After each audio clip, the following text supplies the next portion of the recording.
도널드 트럼프는 워싱턴에서 볼로디미르 젤렌스키와 만나 가장 두드러진 질문 하나에 집중했습니다. 서방이 결국 우크라이나 상공에 비행 금지 구역을 도입해야 할까요? 젤렌스키는 침공 초기에 러시아 미사일과 드론의 민간인 거주지 공격으로부터 보호를 요청해왔습니다. 트럼프는 확답하지 않고 아이디어만 제시하며 반응을 살폈습니다. 하지만 카메라 뒤에서는 이것이 우크라이나만의 문제가 아니라 세계를 전쟁으로 끌어들일 수 있는 하늘 위의 경계선 문제였습니다. 젤렌스키는 구원을 보고 푸틴은 도발로 보며 트럼프는 양쪽 모두를 저울질하고 있습니다. 이 영상에서 이 아이디어가 반복되는 이유와 해결책이 복잡한 이유를 분석하겠습니다. 이 비행금지구역 논쟁은 새롭지 않습니다.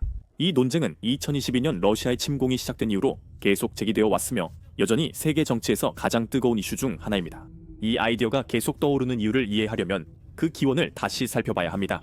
러시아가 침공한 2022년도 아니고 크림반도가 점령된 2014년도 아닙니다. 오늘날 모든 것에 영향을 준 우크라이나의 결정은 1994년에 내려졌습니다. 그때 우크라이나는 소련에서 막 독립한 상태였습니다. 분리 당시 우크라이나는 대량의 핵무기를 물려받았습니다. 우리는 1900개 이상의 전략 핵탄두에 대해 논의했습니다. 당시 우크라이나는 세계 3위 핵 보유국이었습니다. 그리고 예상하셨겠지만 그 정도의 화력은 누구라도 두렵게 만들기에 충분합니다. 하지만 그 당시 특히 전 세계는 핵무기를 가진 국가가 더 늘어나는 것을 원하지 않았기 때문에 우크라이나는 1994년 12월 5일에 부다페스트 양해각서라는 협정에 자발적으로 서명했습니다. 그 협정은 우크라이나가 핵무기를 포기하면 몇 가지 조건을 받는다는 내용이었습니다. 미국, 영국, 그리고 러시아는 우크라이나의 안전을 보장하고 우크라이나의 국경을 존중하며 그 안보를 지키겠다고 약속했습니다. 그들은 누가 우크라이나를 위협하거나 무력을 쓰면 개입하겠다고 했습니다. 꽤 확실한 협상처럼 들렸어요. 핵 포기 시 안전 보장 약속이었어요. 1996년까지 우크라이나는 모든 무기를 처분했고 일부 부품은 러시아의 발전소로 넘어가기도 했습니다. 그러나 오늘날 그 약속은 많은 우크라이나인들에게 공허하게 느껴집니다. 러시아는 2014년 크림반도 재점령, 2022년 전면 침공으로 합의를 모두 위반했습니다. 미국과 영국이 자금과 무기를 지원했지만 완벽한 방어는 아니었습니다. 우크라이나는 자금과 지원으로 시민 희생을 막길 기대했지만 핵무기가 있었다면 이런 일은 없었을 것입니다. 침공 이후 13,800명 넘는 민간인이 사망했고 2025년 7월 한 달에만 286명이 숨졌습니다. 이는 수개월 내 최악의 기록입니다. 그들은 실제의 사람들입니다. 가족, 아이들, 조부모들이 자신들에게 일어나지 않을 거라고 들었던 전쟁에 휘말린 것입니다. 약속이 지켜지지 않아 우크라이나는 비행금지 구역 등을 계속 요청하고 있습니다. 그들은 배신감을 느끼고 우크라이나에 떨어지는 미사일이 상처를 더 깊게 합니다. 2022년 전쟁이 시작된 직후 러시아가 침공한 지 몇 주 만에 볼로디미르 젤렌스키는 비행금지 구역을 강력히 요구해왔습니다. 볼로디미르 젤렌스키는 전 세계 지도자들과 영상통화를 하며 하늘을 닫아달라고 요청했습니다. 이것은 단순히 국내 지지를 모으기 위한 정치적 움직임만은 아니었습니다. 물론 그런 데에도 도움이 됐지만 본질적으로는 생존을 위한 것이었습니다. 키이우, 하르키우, 미르폴 등에서는 하루에도 여러 번 공습 경보가 울립니다. 사람들은 지하실이나 지하철역으로 대피하며 다음 미사일이 집을 피하기만을 바랍니다. 2025년 7월 러시아는 1000발 이상의 미사일과 드론으로 학교와 병원 등 모든 시설을 공격했습니다. 우크라이나인들에게 비행 금지 구역은 단순한 정책이 아니라 이런 일상적인 공포로부터 자신들을 지켜주는 방패입니다. 젤렌스키는 트럼프와의 만남 등 연설, 회의에서 이 문제를 계속 제기하며 압박하고 있습니다. 우크라이나 여론조사에서 80% 이상이 서방의 강력한 조치를 원했습니다. 많은 사람들에게 하늘을 닫는 것은 세계가 신경 쓰고 있다는 상징이자 보호의 표시입니다. 말과 제재만으로는 부족합니다. 그러나 이 임무에는 전략적 측면도 있습니다. 우크라이나 관리들은 하늘을 통제하는 것이 비록 부분적일지라도 전장의 양상을 바꿀 수 있다고 주장했습니다. 러시아는 공군력으로 우크라이나의 병력 장비 이동을 방해하고 도시 폭격뿐만 아니라 다양한 목적에 활용하고 있습니다. 비행 금지 구역이 한 곳만 설정돼도 우크라이나는 병력 재배치, 민간인 대피, 최전방 보급을 더 빠르게 할 수 있습니다. 계속 뒤를 신경 쓸 필요 없으니까요. 그들은 이것이 전쟁을 자신들에게 유리하게 만들 것이라고 말합니다. 갑자기 공중을 장악해서가 아니라 이제 지상에서 자신 있게 움직일 수 있기 때문입니다. 그래서 볼로디미르 젤렌스키는 서방 지도자들에게 감정이 아니라 전쟁 양상을 바꾸려는 것입니다. 도널드 트럼프는 외국 분쟁에 깊이 관여한 적이 없는데 왜 오랫동안 금기시된 이 아이디어를 고려하는 걸까요? 그의 스타일은 전쟁에 얽매이지 않고 거래 성사와 강인함을 중시합니다. 첫 임기 동안 그는 러시아 제재를 하면서도 푸틴과 좋은 관계를 원한다고 했습니다. 2025년 현재 그는 비행 금지 구역을 협상 카드로 쓰는 듯합니다.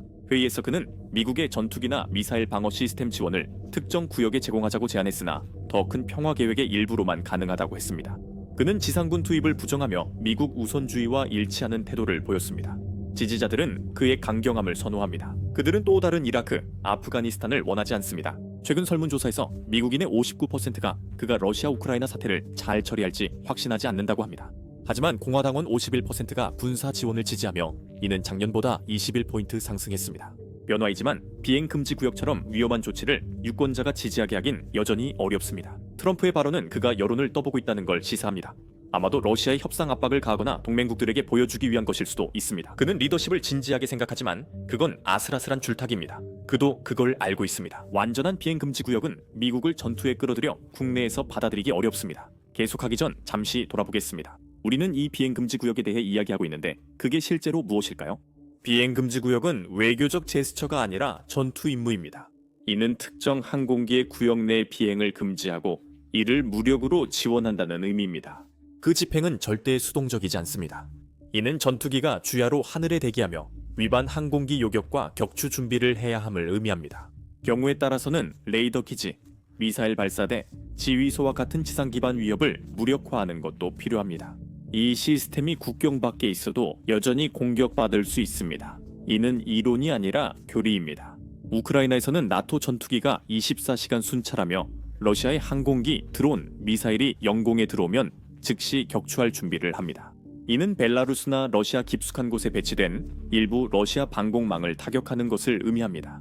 이는 민간인 보호를 뛰어넘어 러시아군과 직접 교전함을 뜻합니다.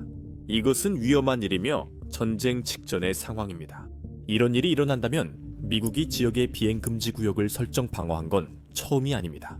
이라크 사례를 보세요. 걸프전 이후에요.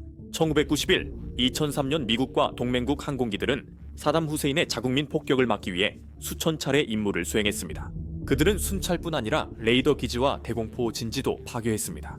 1993, 1995년 보스니아에서 나토는 세르비아 전투기 제압과 민족 청소 방지를 위해 비행 금지 구역을 시행했습니다. 2011년 리비아에서 민간인 보호를 위한 비행 금지 구역이 시행됐지만 결국 나토 공군력으로 카다피 정권이 무너졌습니다. 임무가 성공한 이유는 적이 분열되고 화력이 약하며 보복 능력이 없었기 때문입니다. 러시아는 그런 종류의 적이 아닙니다. 러시아는 현대적인 공군을 보유하고 있으며 5,900개가 넘는 핵탄두를 가지고 있습니다. 나토가 러시아 전투기를 격추하면 비행 금지 구역 집행이 아닌 최대 핵 보유국과 직접 충돌 위험을 감수하는 셈입니다. 무기 수량으로 따지자면 그게 차이점입니다. 러시아의 그런 힘을 강제로 행사하면 억제보다 상황이 더 악화됩니다. 이것이 우크라이나 상공의 비행 금지 구역이 사실상 설정되지 않는 이유입니다. 잠시만 상상해보세요. 나토 전투기들이 우크라이나 상공을 순찰하면서 선을 넘는 러시아 비행기를 조준하는 상황을요. 그들이 그 비행기를 격추시킵니다. 자, 그 다음은 뭘까요? 러시아가 그걸 그냥 넘길 리가 없죠. 러시아는 보복할 수도 있습니다. 예를 들어 폴란드키에 있는 나토 기지를 공격하거나 자신들의 전투기를 보내 순찰 중인 나토 전투기들과 맞설 수도 있죠. 이제는 우크라이나 러시아 문제가 아니라 나토와 러시아의 대결이 되어 전혀 다른 차원이 됩니다. 양측 모두 충분한 핵무기를 보유해 나라 전체를 몇 분 만에 파괴할 수 있습니다. 러시아가 사용하지 않을 거라 생각하지 마세요. 푸틴은 비행 금지 구역을 전쟁 행위로 본다고 밝혔습니다. 2022년 블라디미르 푸틴은 비행 금지 구역 시행 국가는 교정국으로 간주하겠다고 경고했습니다. 위험이 매우 큽니다. 역사를 보면 1962년 쿠바 미사일 위기 때 미국 정찰기가 거의 격추되어 핵 발사가 일어날 뻔했습니다. 1983년 에이블 아처 훈련 당시 소련은 나토 훈련을 실제 공격으로 오해해 핵무기를 준비했습니다. 오늘날에도 조종사가 잘못된 표적에 발포하는 것과 같은 작은 실수 하나가 연쇄 반응을 일으킬 수 있습니다. 지도자들은 이를 알기에 신중합니다. 누구도 실수로 푸틴을 화나게 해 전 세계적 재앙을 일으키고 싶지 않습니다. 역사는 침공 없이도 상황이 빠르게 악화될 수 있음을 보여줍니다. 1950년대 한국전쟁 때 소련은 공식적으로 참전하지 않았지만 미소 조종사들은 북한 상공에서 충돌했습니다. 미국 전투기는 수십 대의 소련제 미그기를 격추했고 소련 조종사들은 중국군 복장으로 보복 공격을 했습니다. 이런 교전들은 여러 번 직접 확전을 일으킬 뻔했습니다. 이것은 영공 충돌이 정치적 경계를 모호하게 할 수 있음을 보여줍니다. 우크라이나의 경우 러시아 조종사들은 위장하지 않고 자국 국기를 달고 명령을 받아 모스크바에 직접 보고하며 비행할 것입니다. 요격된 비행기 한 대와 발사된 미사일 한 발이 양측 모두 원치 않아도 피할 수 없는 일의 시작이 될 수 있습니다. 비용도 또 다른 큰 요인입니다. 따라서 이렇게 넓은 방어망을 갖추는 것은 결코 저렴하지 않습니다. 군사 분석가들은 우크라이나 상공 비행 금지 구역 시행에 러시아 활동에 따라 하루 500, 800회의 출격이 필요하다고 봅니다. 그건 몇 대의 전투기가 아니라 수백 대의 항공기, 공중 조기경 보통제기 정찰기, 공중 급유기, 전자전 플랫폼, 호위 전투기 등이 모두 쉬지 않고 작전을 펼쳐야 한다는 뜻입니다. 수만 명의 인력이 지역 기지에 배치되어야 하며 연료, 정비, 탄약을 위한 물류 허브의 지원이 필요합니다. 일부 국방 전문가들은 그 비용이 한 달에 100억 달러가 넘을 것으로 추정하며 이는 항공기가 격추될 경우의 손실은 포함하지 않은 수치입니다. 참고로 규모가 작고 저항이 적었던 리비아 작전도 몇 달 만에 110억 달러가 넘게 들었습니다. 우크라이나는 통합 방공망과 치열한 영공, 강한 군사력 등 훨씬 어려운 전장입니다. 이건 사막 순찰이 아니라 전투 한가운데로 뛰어드는 겁니다. 법적으로 비행 금지 구역은 유엔 안보리 승인이 필요하지만 러시아가 거부권을 가진 상임이사국입니다. 러시아는 곧바로 거부할 겁니다. 유엔 지지가 없으면 나토는 생명구호도 국제법 위반으로 보일 수 있습니다. 리비아는 유엔 허가를 받았지만 이라크와 보스니아는 여전히 복잡합니다. 그것은 명확한 유엔 승인 없이 인도적 개입이라는 이름으로 이루어졌습니다. 우크라이나에서도 마찬가지입니다. 일부는 2022년 이후 4만 9천 명 이상의 민간인 사상자라는 엄청난 파괴 규모가 규칙을 완화할 정당성이 있다고 주장합니다. 그러나 일부는 나토가 악당처럼 보여 러시아의 선전 승리를 줄 수 있다고 경고합니다. 정말 어려운 선택입니다. 지금 사람들을 구할 것인가? 아니면 나중에 더 큰 문제를 감수할 것인가? 법적 근거 없는 행동은 모스크바가 서방의 침공으로 왜곡할 수 있습니다. 목표가 순전히 방어적이라고 해도 네이토가 한마음이 아니라는 사실이 있습니다. 동맹에는 31개 회원국이 있는데 이들 모두가 이 문제를 똑같이 보지는 않습니다. 폴란드, 리투아니아, 에스토니아 등은 더 강경한 조치를 요구합니다. 이들은 러시아와 바로 인접해 있어서 매일 위협을 느끼고 있습니다. 폴란드는 2022년 이후 300만 명 넘는 우크라이나 난민을 수용했습니다. 그리고 이들은 러시아 미사일이 자신들의 국경 근처에 떨어지는 것을 보았고 때로는 자국 영공에 떨어지는 것도 경험했습니다. 이들은 우크라이나에 더 많은 무기와 러시아 억제를 위한 공중 지원도 원합니다. 하지만 독일과 프랑스 등 큰 국가는 전쟁이 자국 경제에 미칠 영향을 걱정하며 주저합니다.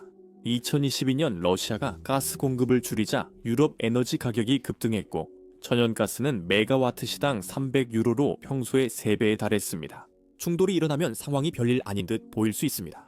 독일은 전차와 방공 시스템을 보냈지만 자신들이 전투에 휘말릴 수 있는 어떤 일에도 쉽게 나서지 않고 있습니다. 프랑스는 우크라이나 지원을 언급했지만 2025년 6월 헤이그 나토 정상회담에서 비행 금지 구역 지지는 하지 않았습니다. 그들은 2024년 약 500억 유로를 우크라이나에 지원하기로 합의했으며 올해도 추가 지원이 예정되어 있습니다.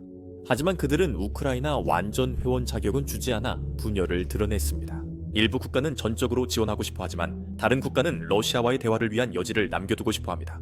이 모든 상황에서 또 다른 관점으로 생각해 볼 수 있는 것은 우크라이나 입장에서 심리적으로 어떻게 보일까 하는 점입니다. 비행 금지 구역은 생존과 직결된 문제입니다. 이것은 가족이 안전하게 자는 것과 새벽 3시 사이렌의 대피소로 가는 차이입니다. 러시아는 이를 자존심, 두려움 문제로 여기며 크렘린은 나토가 러시아를 모욕 파괴하려 한다고 선전합니다. 이것은 단순한 선전이 아니라 러시아가 냉전부터 걱정한 포위 공포를 자극하는 것입니다.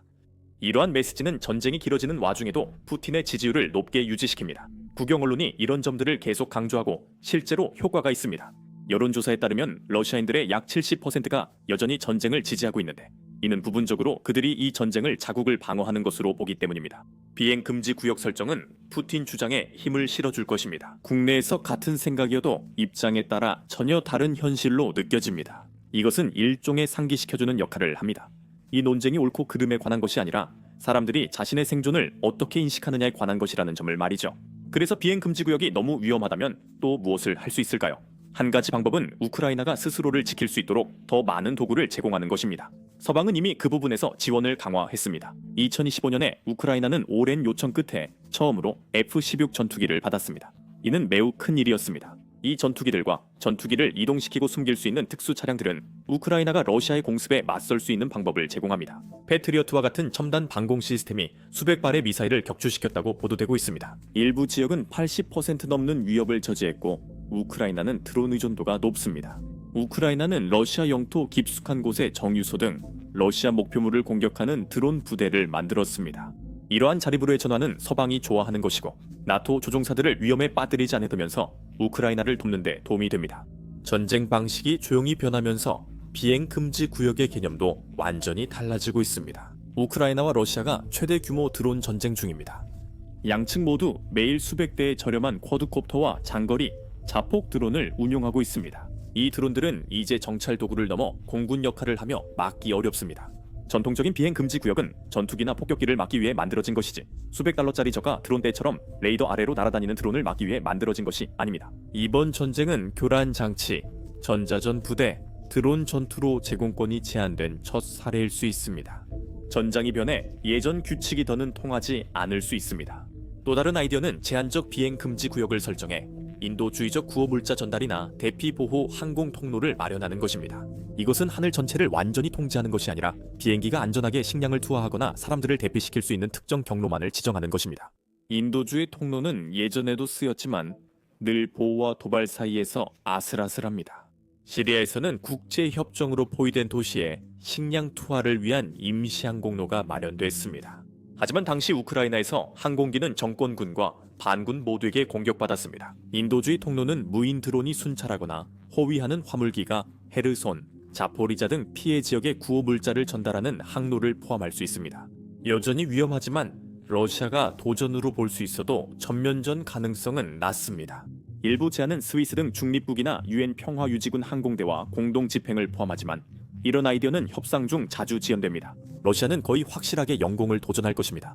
위성항법 시스템 신호를 방해하거나 반응을 시험하기 위해 위험하게 가까이 비행하는 방식으로 말이죠. 단 한 번의 실수나 드론 한 대가 격추되면 작전이 즉시 종료될 수 있습니다. 많은 우크라이나인들은 아무것도 안 하는 것보다 시도하는 게 낫다고 생각합니다. 제한된 항공 통로가 나라 전체는 못 구해도 피해가 큰 지역에서 생명은 구할 수 있습니다. 또한 장기적으로는 전투에 관여하지 않는 안전 보장도 있습니다.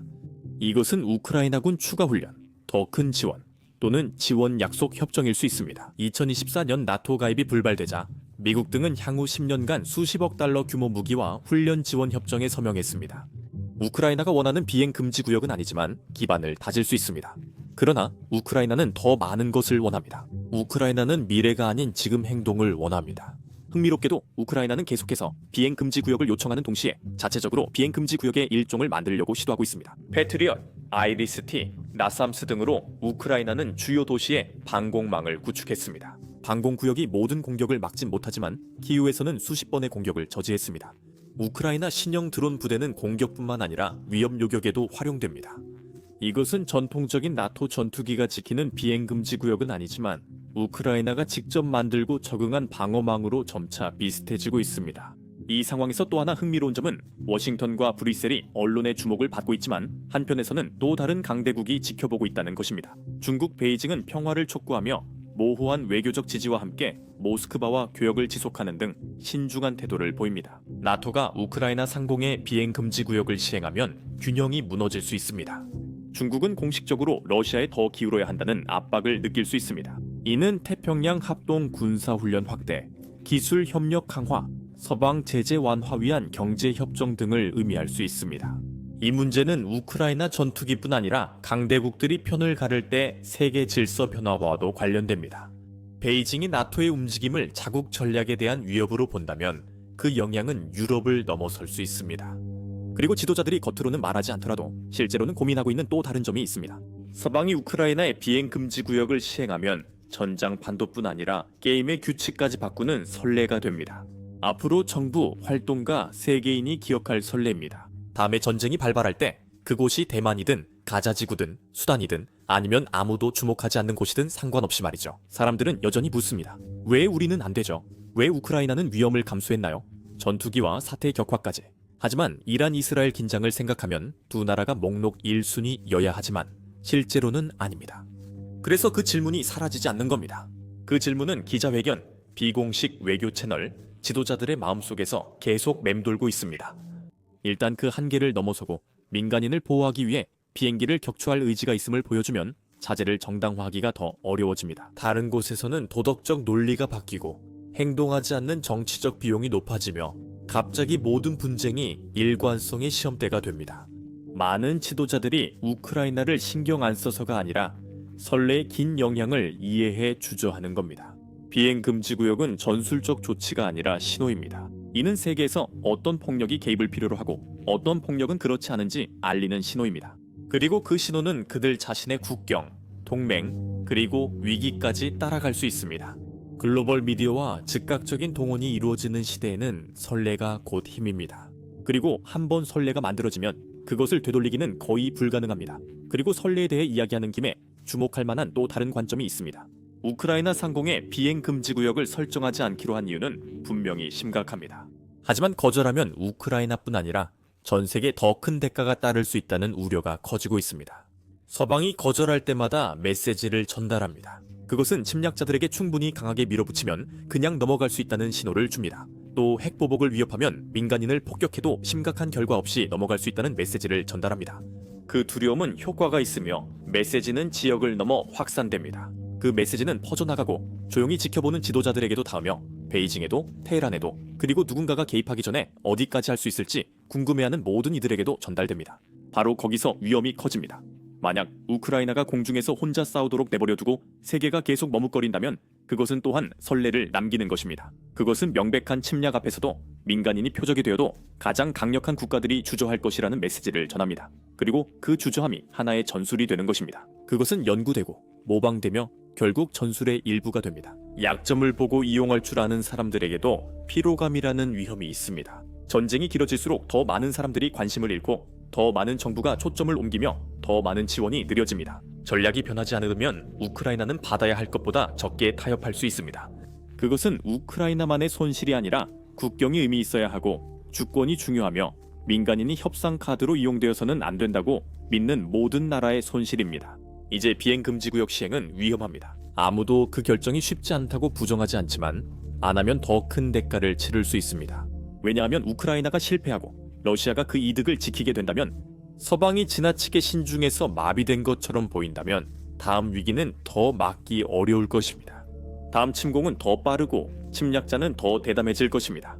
이는 유럽만의 문제가 아닙니다. 나토가 우크라이나 영공에서 빠진다면 대만이 지원 요청 시 어떻게 될까요? 다른 나라가 미사일 공격을 받아 보호 요청 시 우크라이나에 대한 답변이 반복될 것입니다. 그것이 앞으로의 결정에 영향을 미칠 것입니다. 그것은 신뢰를 쌓거나 무너뜨릴 것이고 일단 그 신뢰가 사라지면 동맹은 약해지고 억제력은 사라지며 세계는 더욱 위험해집니다. 그래서 일부 지도자들은 여전히 비행 금지 구역이 논의되어야 한다고 믿습니다.